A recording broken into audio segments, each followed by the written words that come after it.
This is the Collector Car Podcast, the home for the auto enthusiast. Join Greg Stanley as he applies over 25 years of insights and analytical experience to the collector car market. He will interview the experts and throw in some fun stuff as well. Hey, it's Greg Stanley. If you're listening to this podcast, you know I love everything automotive. This passion has expanded to include being a car specialist consultant for RM Sotheby's. So if you need assistance buying or consigning a collector car at any one of our online or live auctions, including Scottsdale, Amelia Island, or Monterey, you can reach one of our car specialists at rmsotheby's.com, or you can email me directly at gstanley@rmsotheby's.com. All right, welcome to the Collector Car Podcast. I'm extremely excited to have this subject. It's very personal to me. You'll find out here shortly. But first, I want to welcome the two guests I have on today, Dave Sawyer and Shannon Wofford. Thank you. Thank you. Thank you. Thanks for having us. This is awesome. This is a nice place. This is great. I'm not the expert on vectors. I kind of grew up with these a little bit. We'll get into it here in a second because I have pictures. But, briefly, tell us a little bit about how you're involved in the vector world. So, let's start with Dave. Well, started in the vector world when I seen them in 1978 and fell in love and was a fan ever since, and bought my first Vector back in 2000. Yeah, so I'll throw a picture up here, but you've got the yellow Vector, the M12, and you're based out of Cincinnati, where I currently live, and I was able to see this car, 6 or 7 or 8 years ago. It's been a while now, and so it's great to have Vectors on the field here at the Las Vegas Concours Elegance. They had honoring the 50th anniversary, so it's been a treat to see these incredible cars. So Shannon, tell us a little bit about how you're involved, because I know you're very, very, very involved in the vector world. I'm kind of a busy guy, so I didn't fall in love with Vector until 1981, but when I was a kid and I saw the W2 at a car show in San Diego, and then yada yada yada. 40 years later, I'm towing the W2 across LA, so that was pretty surreal. But I started doing a Vector documentary about the 50-year history of Vector about 5 years ago. Started on this film and spent the last 2 years trying to get as many Vectors out here for the Concours, because I'm buddies with Stuart Sobek that put the Concours together. So he offered to host the Vector reunion, and rest is history, right? Like a dummy, I offered to try and get everybody together and do the work. So yeah, for sure. But it was great. So it's a car show within a car show, but everybody seemed to like it. So doing the film about Vector and just working with all the guys and trying to network, and since Jerry Weigert passed away last year, just trying and network everybody and bring everybody together, so Vector doesn't revolve around one person. If something happens or somebody disappears or whatever, stories behind that, but so people can contact each other and help each other out. Yeah. So what's cool about having you two on the podcast is that you're basically first gen expert and you're second gen. Would you agree? Hopefully you agree. Yeah. Okay. Yeah. C1 and C2. So I'd like for Shannon to kind of give us an overview of what the first gen, the W8, was all about. Obviously they're wicked, crazy looking cars. Well, the first generation, Vector came out starting with there's just so much to talk about. But the embryo, of course, is the rubber doorstop from the 60s. Started the wedge, car shape. And Jerry Weigert came up with the W1, which he ended up calling it the W1, the first Vector that he built, the mock-up with Lee Brown from L.A. And they did the first mock-up, came out the L.A. Auto Expo in 1972.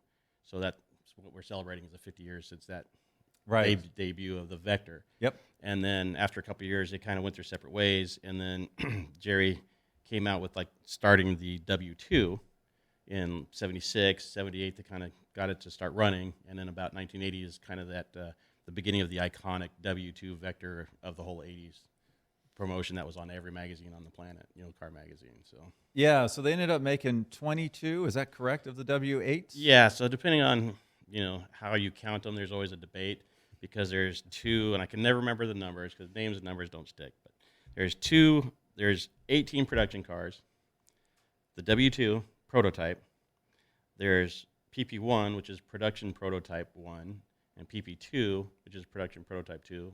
I know the guys that own those. Then there's 18 actual production cars, but there's 2 chassis numbers or whatever that don't exist, and then there's 2 chassis numbers that there's doubles of. And then there's the 2 Avtex, and then they started the M12 line with Megatech. Right. So right. depending on how you count it, Yeah, it depends on how you count it. could be 18, could be 22. It's Right, 22 right. and a half. Okay. And now, what was the story back in the day with Andre Agassi's W8? Like, what was that all about? So that was, part of doing the research and everything in the documentary. It's kind of, I tell people it's like trying to investigate a crash at an intersection. And so everybody's got their stories, but you got to talk to people on all four corners to put the whole story together, see what happened. That's what I've been doing the last 5 years. So, Dave's got his expertise. David Koska, who was the head engineer that did a lot more stuff that deserves a lot more credit than he ever got from Jerry. He's he's part of the triangle that made Vector happen was David Koska. And he worked for 10 years developing the W2 and before he even got paid, Right. And so, doing the research on everything, I hear the different stories, so I've been able to put all the pieces together. So David Koska told me the true story from him about Agassi.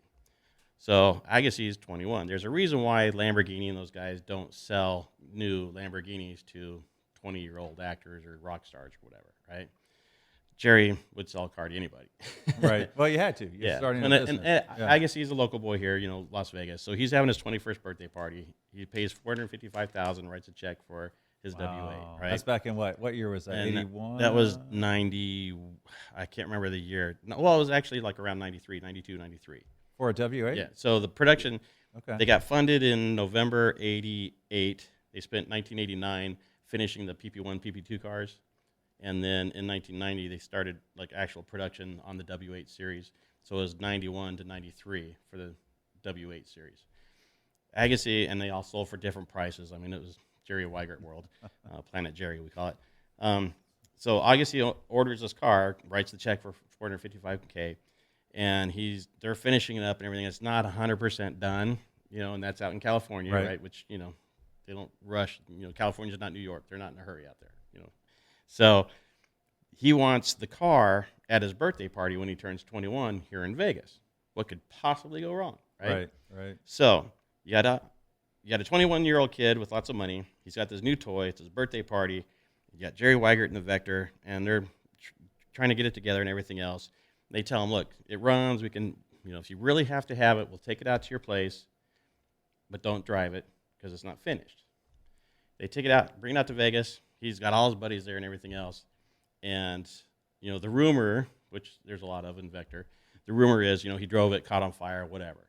And then that was the end of Vector. That's what killed Vector. Well, from different people I've talked to, including Dave Koska, the head engineer, he told me that what happened was he just took it up and he did like some speed runs up and down the street with his buddies, showing off. And he backed it in the garage, like when it's still hot. And then, of course, where the exhaust is in the back, the trunk is right above it.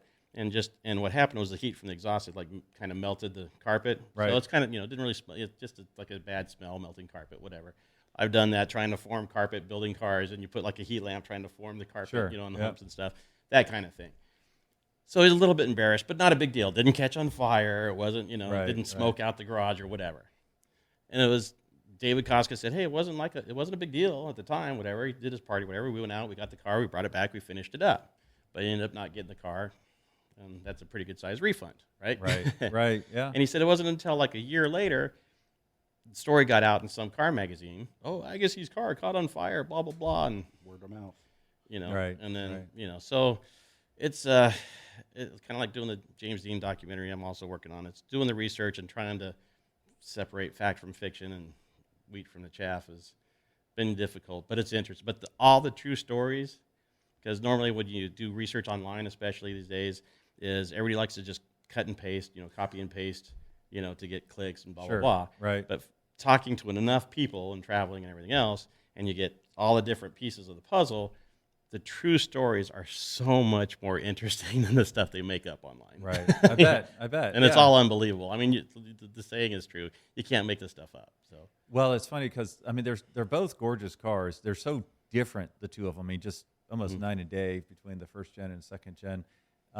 Walk us through the ending, I guess, of W8 and then into the rebirth under new ownership and everything else. The Megatech years. Right, for the M12. So how much time do you get? Well, let's try to keep it at 5 minutes. Version? Yeah, the abridged version. So You got the yeah, just kind of walk Cliff us through Notes it. version, or Well, you want? the tail end of the W8, and the company went through some transformations from California to Florida. Right, that's That's a the big Cliff Notes. transformation. That's the Cliff Notes version, yeah. That's the definite Cliff Notes version. There's so many fun things to say.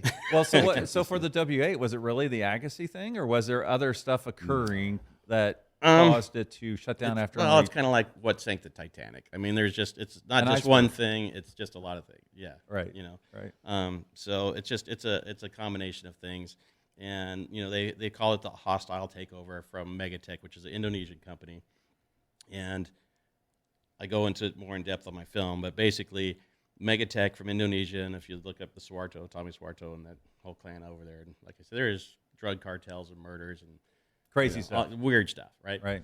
But Megatech bought Lamborghini about the same time they bought Vector. So they work with some of the board members, whatever. They take possession of Vector, kick Jerry out. It's really similar to like Steve Jobs at Apple. Right. Let's take away the guy who created it and the creative genius and run the company ourselves. It's a Right. balance. Okay, Right. you're not a business person, but you got to make it work. So Megatech buys a company, and since they had bought Lamborghini, which Lamborghini North America was in Florida, they're like, oh, we'll just move everything from California out to Florida. Of course, they didn't like that. That's when, they had like 3 cars left they were finishing, and ends up with David Koska, Jerry Weigert at the shop with the locks on the gates and everything else, and security keeping everybody Right. out. And Another famous story. Yeah, right? exactly. So that all happened. So finally, Megatech gets all their stuff, go to Florida. Of course, they took Jerry's personal equipment and a bunch of other stuff in his car, blah, blah, blah.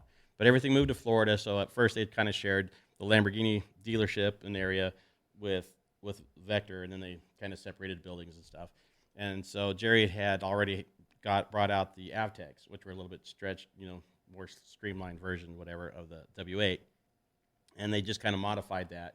And they're like, hey, we own Lamborghini. Why don't we just put some Lamborghini? So how many of the Avtex were built? I'm not familiar with It was those just cars. the 2 Avtex. Oh, I got you. Yeah. You mentioned that earlier. That's the turquoise and the purple. So Yep. they've got it. I wouldn't say convertible, like a Spider version. Yeah, yeah. So, We actually sold that, I think, 2 years ago. Yeah, so Yeah. A guy in Florida that's a big car collector and was really big on Instagram. He bought it, paid like $1 million, whatever, for the 2 cars and You stuff. bought both, right? Yeah, he bought both of them. In fact, he was going to be here at the reunion, and that's a whole nother story. Sure. Okay, so all right, they made those 2 cars, and then walk us through what happened after that. So those were the updated cars that Jerry had. So then once they finally got Jerry to let go of the building and everything else, and they collect up all the molds and frames and all the other stuff, moved the whole operation to Florida in Jacksonville, then they designed this M12. And so it's a little bit stretched. The back part of it's a little bit stretched because the W8 was based on, it's the design is a Chevy V8 block, but it's all, I want to say Brodex, but I can never remember the names. But, it's It was a Rodeck 350. Rodeck, yeah. So it's, all high performance aftermarket basic, V8 Chevy design, twin turbo and everything else. Right. So, but that sat sideways from like the original W1 idea that they had, in 1972 about taking like a V8 front wheel drive, an automatic like an Oldsmobile or the Cadillacs, Yep. and then just flipping it over to the back, and so you'd have to wait in the back and the mid-engine design, whatever. And so, but instead of the engine being sideways in the back or transverse in the back, they've got the Lamborghini V12 longitudinal, lengthwise, which when you take a 12-cylinder and turn it the opposite way, they stretch out the back part. That's what, right. The first real M12 that I've seen in person was Dave's. I'd seen pictures and in videos and everything, and I got to tell you, I didn't tell you this, but your car is so beautiful in person. I was like, man, it's like when you see somebody and you're like, I bet that person's a jerk, or he's a jerk, or she's a jerk, or whatever. And then you meet him, and you're like, that guy was so cool. That's the way. Real jerk. Yeah, because the takeover, like I say, they call it a hostile takeover, the way it went down. But if you don't sell more than 50% of your company, they can't take it over. Right, But if you'd right. rather have the millions of dollars instead of control of your own company, So what point was Jerry totally out? he was out. Well, Jerry was out back in about 93, 94 Yeah. when everything was going down, and everything got switched over to Florida.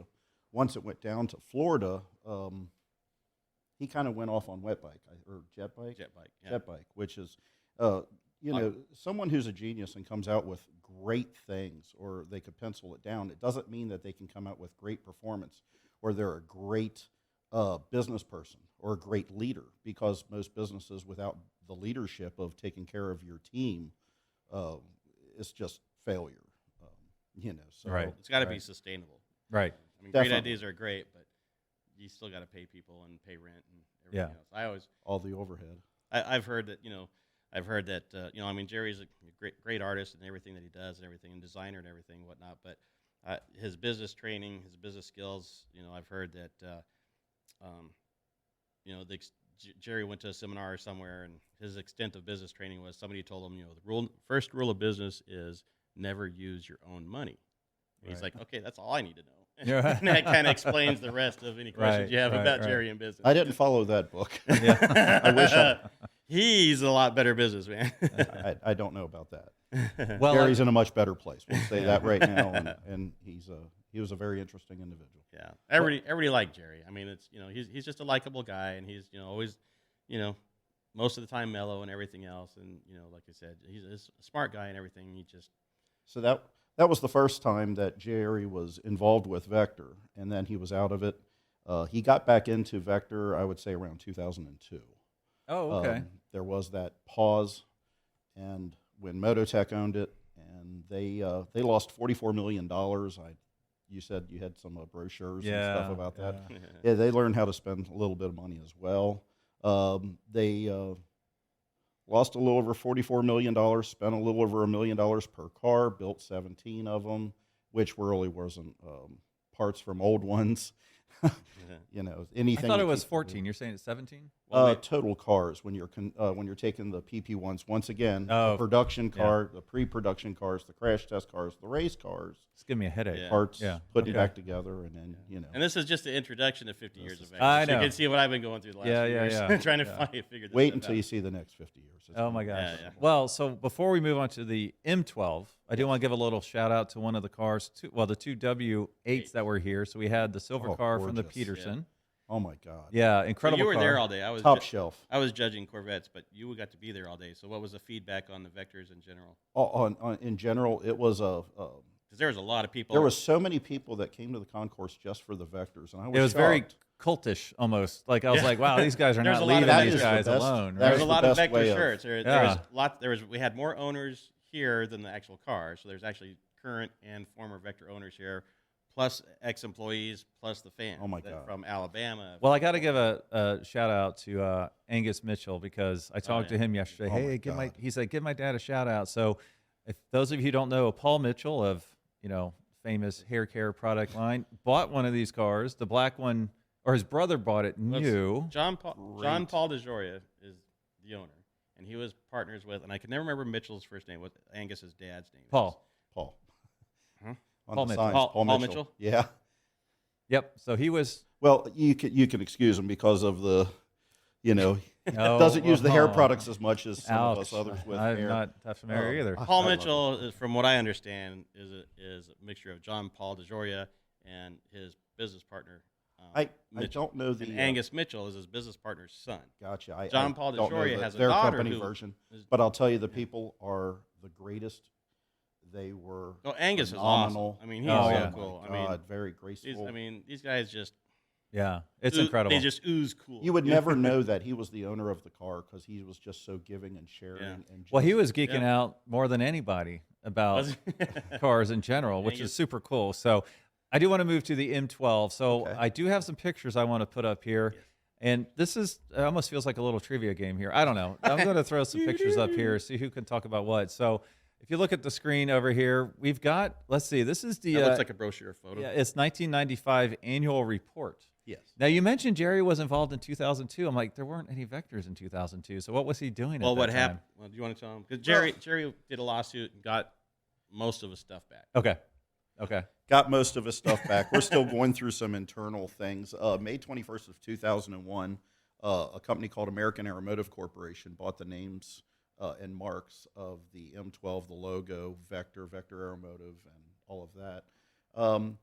But the attorney's background wasn't the best. There was, I think, 7 attorneys at the time, and the trademark attorney wasn't sharpshooter, quick shooter.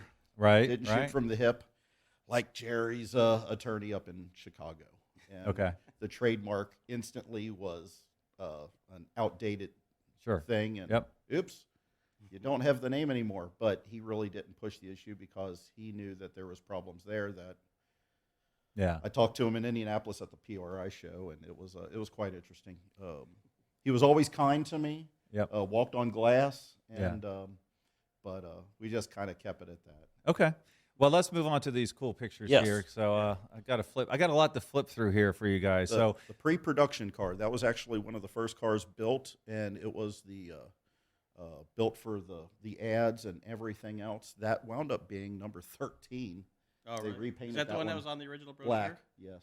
okay, Yeah, so what color? Because it's it's a really different beautiful. color. You know what they call that color? It's just Gold. I always say Yeah. gold. I don't know. So for my listeners who might be listening audio only, I probably just lost you all. But go to the YouTube channel and watch this. So there's some really cool period pictures we have going on here, including pictures I took, horrendous pictures I took at the factory back in like 1996, 5. We'll get to those in a second. So I'm just going to flip through here. This is the message from the president in this brochure.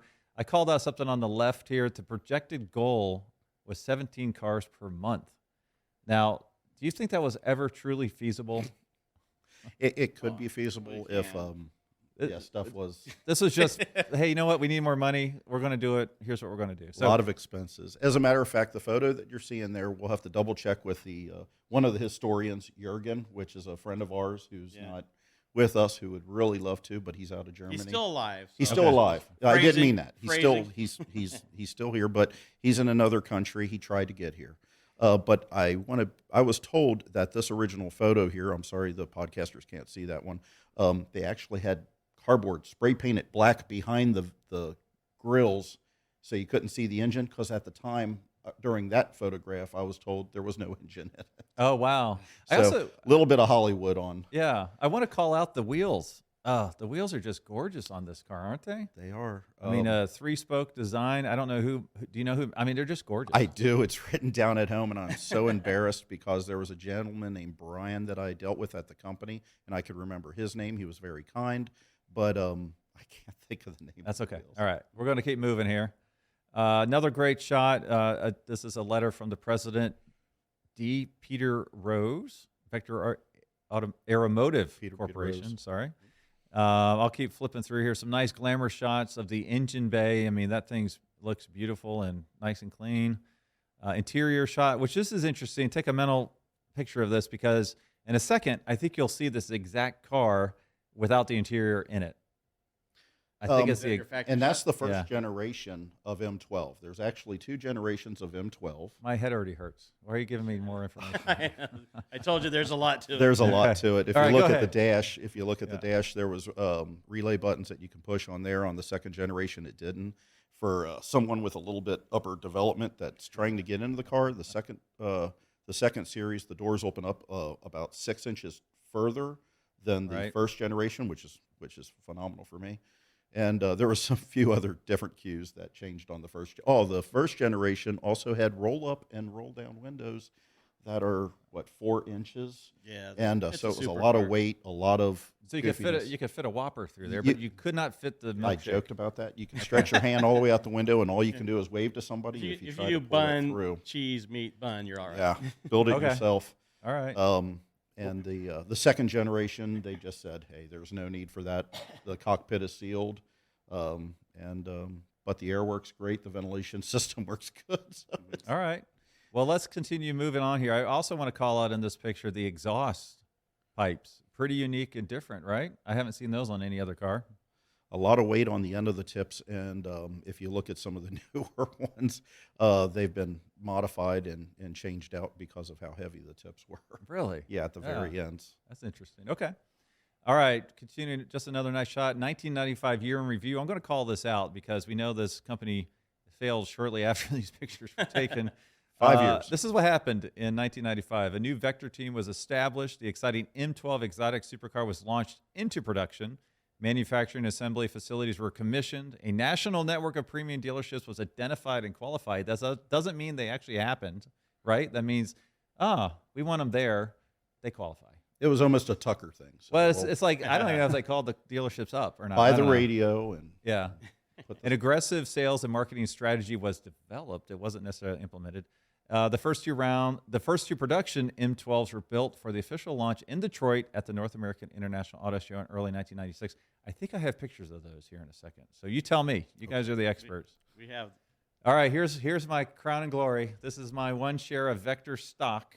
Ooh. beautiful. I bought this. Yes, my full name is John Gregory Stanley. I paid $350 for this Bless your heart. Wow. in So 1995. that's original stock you got when they were Original. Well, still this in is business. I yeah. mean, that was back in the day. That's not something you got on eBay. Or no. This is it. This is That's- it. Yeah? I was so in love with this company and the fact that they were near my hometown of Jacksonville, Florida, down in Green Cove Springs. I got with my mom. I said, "How do I buy a share of stock?" you know. And here it is. You see, I don't know. That's not a cigarette burn on there. I don't know what happened with that. But it's worth nothing as stock. Hopefully, it's probably worth something as automobilia. I need to frame It's it because it's been in a folder for 20 years. All right. Here's take a look at this is from the Times Union, Jacksonville, Florida, Friday, January 5th, 1996. Vector Lamborghini hits at Auto Show. I'm dazzling them in Detroit. So these are the two cars here. You'll see it in a second. Vector plans to build 96 M12s this year.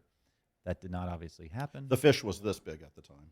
Yeah, Well, yeah. You know, it's funny you say that because the very last paragraph here talks about Lamborghini.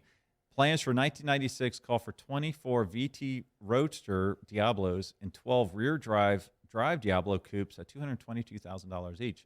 So it's pretty interesting that they were projecting, you know, Vector production to be more than double what Lamborghini, which has been in business, you know, for 40 years at this time or whatever. And that's about the time they were going from Lamborghini in Italy was going from the hand-built cars to production line. Yep. build. What's amazing is the price and the year, because in 1999, just a few years later, $345,000 was what a VT Roadster was worth in the United States. Really? Yes. Oh, that's interesting. All right, here's the money shot. So this is, look at that Vector sign. And our friend And I like who is car not in the back. room, who is not in the room with us right now, has the red, white, and blue Statue of Liberty Vector. It is a thing of beauty. It's hand painted. It's unbelievable. That flag car is so awesome. That's, Yes, it is. I'm sorry, you already know that's my favorite M12. I know. I mean, you see that flag, and I know. Plus, and now, so the flag car is the #1 production car. Is that? That is 001 to the public. Yeah. Yes. So, okay. All right, we'll get into the pictures here because I get confused with all this stuff. All right, And that's number 2, yellow one. it right in is front. yellow. I couldn't obviously tell in this picture. So, I'm familiar with the stage and the setup and Okay. roughly the time. do you have the sign from this show? I don't have that sign. No, I have the newer sign. The newer sign. Okay. All right. Let's pop to the next one here. All right, here comes the pictures I took. That was the gold one. The horrendous pictures I took. So, They did a lot of testing in that car. is that the brochure car? Or is it That's the not? brochure car. Yeah. That's the pre-production. That's a pretty color. 'cause That's you the don't see cars. PP1 or 2. I want to. I once again we'd have to call Jurgen. Jurgen, that's Yeah, I my know. lifeline. I could call him up. And So- Go oh, ahead. then we'd be on this podcast for I love Yeah, him to no, death. But oh, you're days. breaking up. So, go ahead, Dave. oh no, that's it. Okay. So there's 4 people in this picture. The tall guy that we see the best of with kind of the red hair, that's my Uncle Jack. So I know who that guy is. Okay. He went with me, and he's a Corvette guy. He has a '67 Corvette I've been drooling over since 1978. Mid-year. You still have Love it? it. Oh yeah, he has a '63 Impala 409. And you send him Christmas cards every year, right? Well, yeah, he's got a '63 Impala 409 with special anniversary gold paint job that was option to commemorate the millionth Chevy off the line. So rare paint code is actually a 62 color. His is a 63. Is he in Cincy? No, he's down in Florida in Jacksonville. Okay, that's And worth the drive. he's owned it since 1966. Wow. And he brought my cousin home in that car. And so he'll never sell it to me. But it's still cool. It's in mint shape. He just did a total restoration. Anyways, that's my Uncle Jack. Love Uncle Jack. I'd love to find out who Hi, the Uncle. guy is on the right. So the guy on the right is the reason I got in there. He was my best friend's girlfriend's dad, and he did like production. He was in charge of the production line for the M12s. He worked it. He worked for Vector. Okay. I don't know who he is. I remember my best friend's name because we're still best friends. Good. I don't remember his girlfriend's name, and honestly, he doesn't remember either because I tried to research it so I could figure it out. So if anybody can tell me who that guy is. We're still rounding up. We got a pretty good list of the M12 employees in Florida and the W8 employees Okay. in California. I love to thank him because I'm still drooling Thanks over to the these Vector photos. website, who set the Vector website up? Which one? There's a few. Oh, well, anyway, Be thanks more to Vector specific. websites and car owners where the people, they'll come up and say, hey, I did the interior in that car. Oh, that's Really? cool. All right, well then I got Yeah. probably pictures of him here. Actually, 'cause- if you a good website, a good YouTube channel for anything Vector is called Vector Files Vector files. okay. on YouTube, and that's our buddy, Okay. over in Europe, and shoot me a picture. I'm sure he can find out who that is. Yeah, I'll put this all these links in the description. So, all right, let's move on. I got like 20 pictures here. Okay. All right. So they moved the gold car inside, so that is it on the left because I was able to watch it go in. Not quite sure what's going on with the car on the right. I don't know. Would that be the red, primer? white, and blue car? Maybe? That car there looks like it was the test car, PP1 or PP2. Is Okay. that a black primer that's on it? Or? I think it's just the black fiberglass. When they did the crash Ah. test, all the crash test papers and stuff I have aren't in color. They're all the DOT book, everything I have is all black, and it just showed like the Oh, so black you can and tell white colors. Yeah. hitting the wall. And So it's funny. I just noticed in this picture my uncle has a beard, and I can't remember him ever having a beard. So that's kind of freaking me out. All right. he had cool He cars, didn't, just he no didn't take you razor. down there in an ice cream van, did he? No. Okay. no. So is that car still? Does it still exist? In pieces. Oh, in pieces. Yeah, Okay. I actually have the frame out of that car. Oh, nice. Well, let's resurrect it. Let's put these funky brake lights on it and Love Get it. with it, Dave. let's What are show you it. waiting for? Let's show it. Love it. All right, another shot. Just taking a little scan to the left here. We can see 1, 2, 3, maybe 4 cars, shells of 4 cars, yeah. possibly. If we squint hard enough. Yeah. But, yeah. So this is the separate factory from the Lamborghini dealership and shop, correct? Yeah, this is in This is Green Cove. Somewhere down the, That, down the it's street. it's the building awkward or Yeah, this Yeah, is in okay. Green Cove Springs.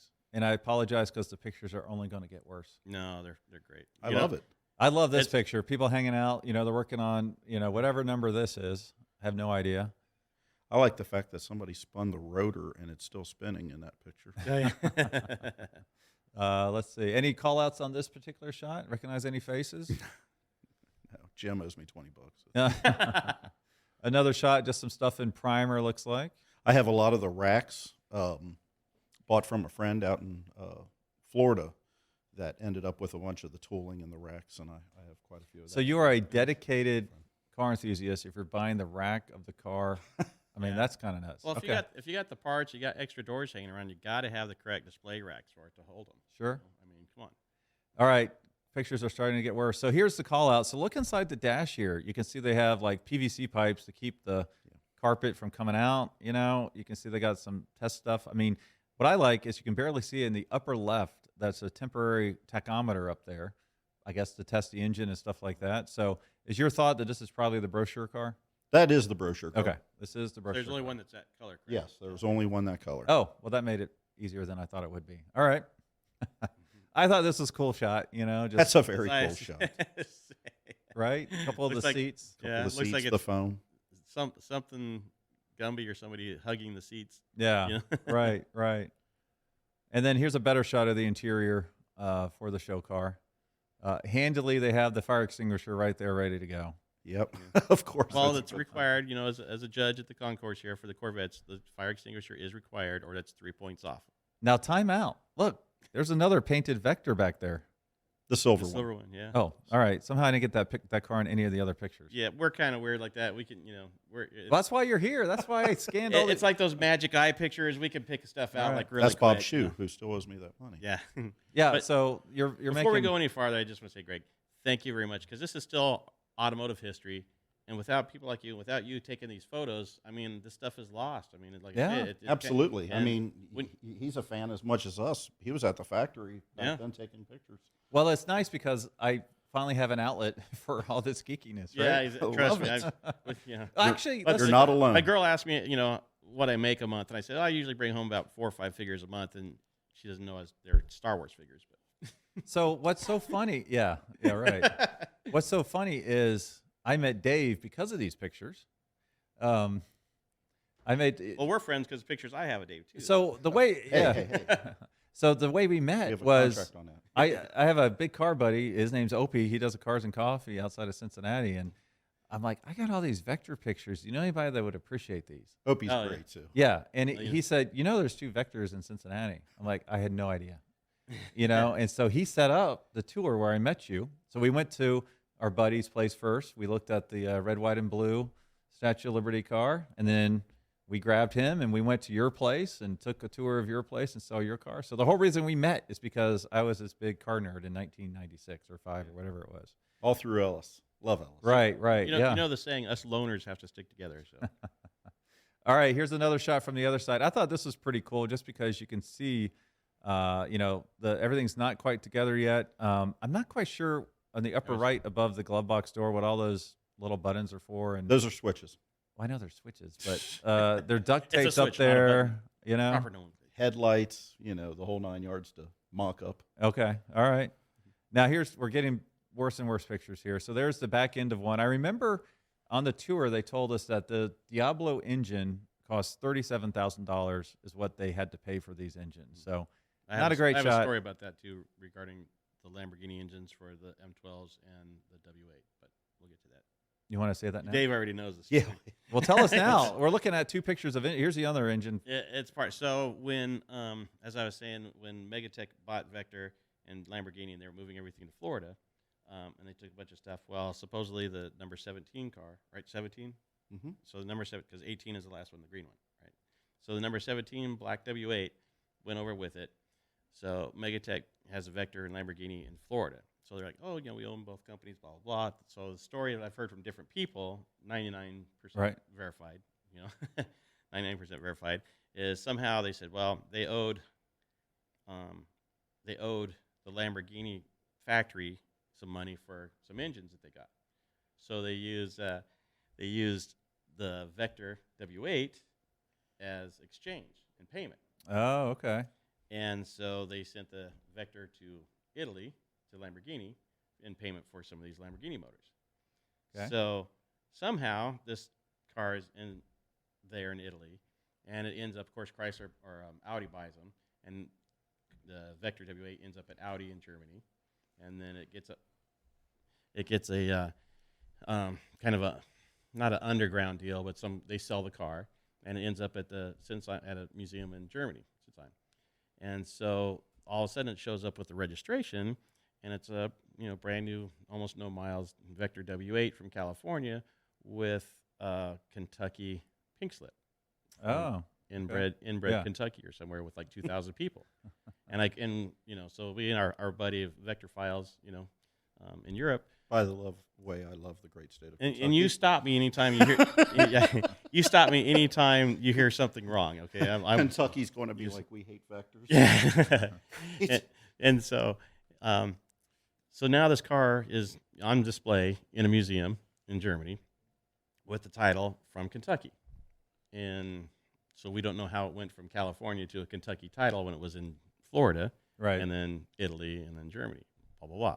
So there's a lot of just one of the many controversies there with that car and the history of that. Well, as I'm talking to people, and there's a local guy who was on the board, a guy named Bob Brainer. So Jerry Weigert, 2 things you could never say around Jerry Weigert. You could never say, and it doesn't matter what you're saying or what you're talking about, you could never say the words kit car. Right. Yeah. I can see that. He would just, Agreed. he was triggered, right? Most of us are. Yeah. Could never say kit car. And I'd actually worked at McBurney doing the McBurney Daytonas for a while and did some movie cars and stuff. So you could never say kit car. The other thing you could never say was B. Brainer. He was on the board. He's kind of the guy that orchestrated whatever the hostile takeover, Sure, right. quote unquote. Yep. So of course, obviously, Jerry wasn't a fan. So as I'm making my interviews and phone calls and stuff, about 2 years ago, I'm talking to Bob for a while, and we get along. I talk to everybody. It's give everybody a chance. Bob was a kick-ass guy anyway. Yeah, he worked at different car companies. He was ahead of. Yeah, he knew car stuff. Yeah. Right. And better businessman than Jerry. Right. But as I'm talking to him, and we're talking for a while on the phone, and before we hang up, and I was telling him a story, and I think I was telling him about going to Jacksonville and filming down there, doing a film for like a month. I was down there, loved the place, Right. And so he says, since you told me a personal story, whatever, I'll tell you a personal story, right? I said, okay, because he was trying to do like a feature film about Vector, kind of based on from his perspective. And so, but he's telling me, he says, yeah, you know, blah blah blah. He says, you know, I grew up on a tobacco farm in Kentucky, and I was like, and it took me a minute to think. Wow, I Kentucky thought, connection. yeah, and I'm like, and it's, I mean, like it's like he answered a question without me even asking, Yeah, you know. yeah. And I was like, you realize? I mean, that's just one of those freak things that, Yeah. you know. And I was like, that's, you know, there's got to be a connection there, because there's, I mean, why would you have a Vector, Right. you know, America's first supercar, Yeah. with the title from Kentucky that went from California to Right, Florida? right, you know? right. I think you solved the mystery. Yeah. Okay. All right, we got a couple more pictures, horrible pictures here. So this is just another shot from the rear end. You know what? Great. You can Actually, zoom that up- one's upside down. The one on the right. No. Yeah. No, maybe the car's upside down. Yeah. The one on the No, other. So. not at all. That's the back of the transaxle, and that's after the transaxle was installed. That's before it is installed. Yep. Those mounts were made for Lamborghini mounts, which were made to swap out so you can do different engine swaps, because they had different ideas of what they wanted to do with it. And the actual basis of the, I guess, the WX3 and the M12 was going to have the Faulkner V12 in it instead of a Lamborghini engine. But one of the stories that I acquired, the Real quick before you do the story, I just Yes. have to point out the fact that we're talking about engine mounts in a car. They only made, you know, a handful of them. Tells you we're going pretty deep, right? Yeah. Okay, go ahead. We are I just had to make that we are observation. geeking out, and we are in our safe space with the three of us here. I mean, we are in a good place. And there is a so if you, that's still an interesting part. Like I said, like we can go forever. But Falconer, if you're familiar with Falconer, Yeah, Falconer. who built the American V12, was basically like a V8 Okay. with more cylinders. They had started out in Salinas in California, and right as Megatech was taking over the Vector stuff, they had sent people up to part of my personal Vector geek collection is I've got original tapes, and I've got original videotape of one of the guys from Vector going up to from Los Angeles up to Salinas to the Falconer factory where they build these high performance race car engines. And they had it was a full size Chevy Suburban before they became the Tahoe, a full size Chevy Suburban 4-door with the Falconer V12 in it with 820 horsepower or something like that. But I've got film of the Falconer V12 on the dyno, headers glowing, just screaming. Oh, wow. It's awesome. That would be cool, yeah. And then they put it in this Tahoe, was the test bed, and that was the car. And I've got a couple of pictures of the V12 Falconer, which is a full size like Chevy V8, V8 with extra cylinders, in the back frame of a Vector. So that was before they did the Lamborghini V12. They were going to do the Falconer V12. So. Right. We do have a few more slides here. If we might be able to get to, we'll see. So, Dave, tell us your story. Oh, the story that I heard, that the Indonesian group that ended up with it, there is an M12 that went to Italy, so they can do the fitment and everything. Oh, really? Yeah. Oh, they took And the M12 so they could fit the engine where in that it? car or chassis went, which wasn't a finished car, no one knows. That probably just got scrapped and departed. And they had the sorry about that, got distracted. Anyway, so they took the motors, and donated. The Indonesian group that took over from Chrysler the Lamborghini division, rumor had it that a lot of shareholders were upset and scared because here's Chrysler, Right, coming and in. then now it's Yeah. an Indonesian group.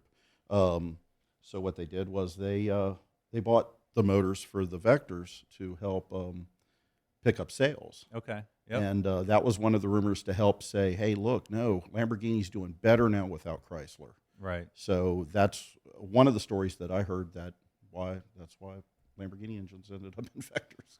Okay. That's an interesting story. All right, we're going to get back to some of these pictures here. This one's kind of fun. Looks like it's basically mapping out the wiring harness. You know, we got a... That was the brand new Vector that was coming out. All right, tell us, how do you know that? Yeah, I know. Look at it. No, it's just... Looks exactly like a Vector. What are you talking about? It's got no body panels. It's got a Yeah. steering wheel, headlights, This and was the wires. stealth version of the Street That Fighter. was doing the wiring harness for the M12. Okay. That was actually how they were doing the wiring harness to make it, to try to simplify it, to plug it through the chassis. And that's what they used as their mock-up for Yeah, the that's wiring brilliant. harness. It's cool.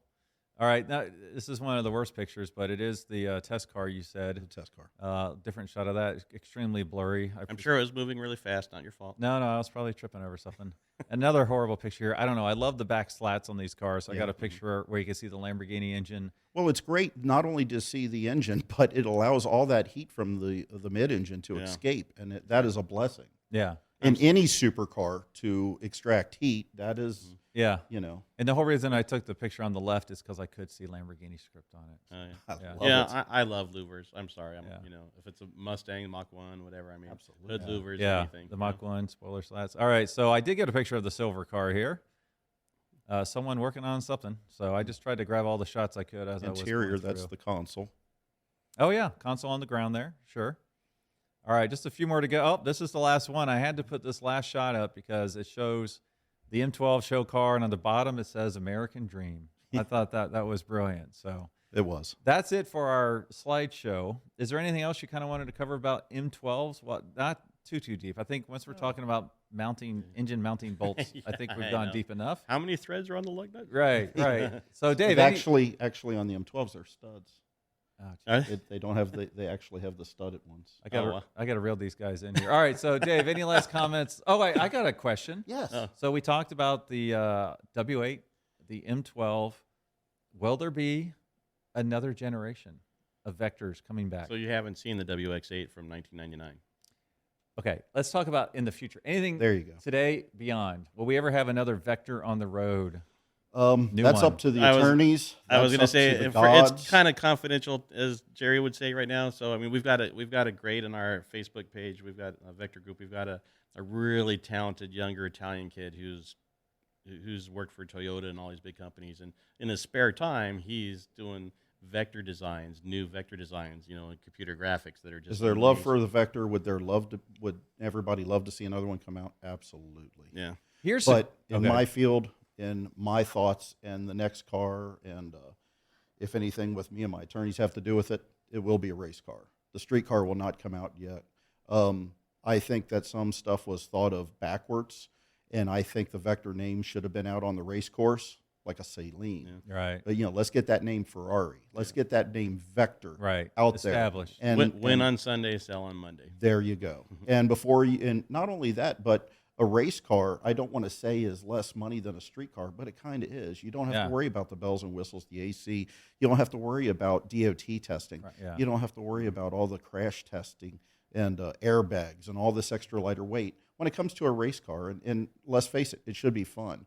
And in this day and age with the electric stuff coming out, it's kind of scary for the what the future holds for all of our And there race are cars there are more and more companies that are building track day cars.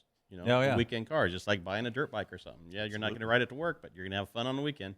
So just, Factory 5, I think, is one of them, and Mm-hmm. Noble, and just really a lot of great Arrow and companies. a lot of these other guys. so if yeah. you had to base it, not necessarily on a current car, but if you had to base it on a current powertrain that's in production, Yeah, I've got the design already in my What would head, you and I've base talked it to some on? people. So Ameri- here's American you wanna say, V8? yeah, Right now, what I am actually doing, because I have the actual chassis number 16 and body, actually, thanks to my friend right here, I have a 555 cubic inch all aluminum engine that will be fuel injected, naturally aspirated. We're trying to push 1,100 horsepower out of a big block. It's hard, and yes, it's a big block Chevrolet, but I'm still trying to have the covers that are fabbed Vector trying to do that powered by Ford type. Yeah. When you pop the hood of an old Mustang and you see powered by Ford, Yeah. it's impressive. You get chills, and I'd like to see that as well. Something interesting. And what I'm doing personally with that is the 555 all aluminum, still a manual transmission, ZF transaxle, so you can still go out and have fun, hear that noise, feel that torque. And hopefully we can keep the sound down. I adore Lotuses and Lolas, Yeah, and but that big- T70 with a big block in it just rumbles the earth, and I kind of like that. But at the same time, you still have to have some type of nice sound deadener and yeah. keep But stuff. that's part of the quiet. sensory that, like I said, like the But there will be a 555 in this Vector that's coming. The last of the M12s. It's actually named the M16 because it was the 16-inch chassis. And we'll see how that comes out. But that is a test right now for some other vehicles. Well, let's do this. I fine. appreciate y'all being on the podcast. I need to wrap it up, but Thank you. let's plan on. Can I give a quick Oh, yeah. outline? Just because I want to get some feedback. This Sure. is my stuff I've been thinking about seriously for a while. I worked at a Chevrolet dealer when I was 20, and that's from there. So in a perfect world, if I had lots of money, like Dave, then I would be doing the new, the initial idea, like he's saying about doing the Ford engine in it. Vector was supposed to be all-American. It's America's first supercar. It was, something you could take to a dealership and they could work on it. It wasn't some super exotic, whatever. So you got to have American power, right? So however you design the body and chassis for the next generation, I'm thinking, not kit car, but all custom built. But in a perfect world, get a true 1,200 horsepower. It would be the new Corvette engine drivetrain, the mid-engine, which they've got like the 800 horsepower option. You put a supercharger on it. That's an easy 1,200 horsepower, which is what they originally advertised. Any Chevy dealer can work on it. Right. Yep. And put all the new, like I said, Vector was so far ahead of its time, 30, 40 years ago with the GPS and with the electronic dash and all the other things that are now pretty common in cars. They were ahead of their time. Right. And just make all that stuff that they imagined in 1980 a reality. Well, the aerospace technology definitely was a huge selling point, and I love and adore that. Yeah. And you've heard out of my lips mostly race, lighter weight, and not so much that. But you know what? That is aerospace technology. Yeah. That is lighter composites. That is lighter alloys. That is different type of things.